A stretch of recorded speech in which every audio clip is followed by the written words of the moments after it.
কার কার প্রিয় কচুরলতি চিংড়ি মাছ দিয়ে? তো বন্ধুরা চলো দেখি নি কীভাবে তৈরি করছি এই কচুরলতি দিয়ে চিংড়ি মাছ। তো সবার ফার্স্টে কচুরলতিগুলো কিন্তু সুন্দরভাবে কেটে নিয়েছি, আর এইদিকে নিয়ে নিয়েছি পেঁয়াজ, রসুন, কাঁচা লঙ্কা আর লাল লাল টমেটো।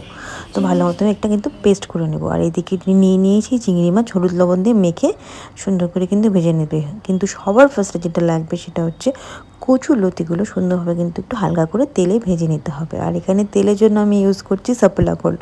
তোমরা বাড়িতে যা তেল ইউজ করো তোমরা কিন্তু সেটাই ইউজ করতে পারো। আর অবশ্যই এখন কিন্তু কচুরলতি খেতে খুবই ভালো লাগে।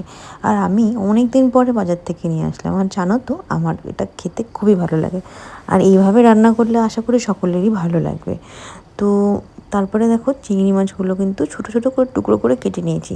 যদি তোমরা লোকাল চিংড়ি খেতে চাও ছোটো ছোটোগুলো, ওগুলো কিন্তু বেশি টেস্টি লাগবে। তো আমি পাইনি, তার জন্যই নর্মাল সাইজেরগুলো নিয়ে এসে ছোটো ছোটো করে কেটে নিয়েছি। চিংড়ি মাছ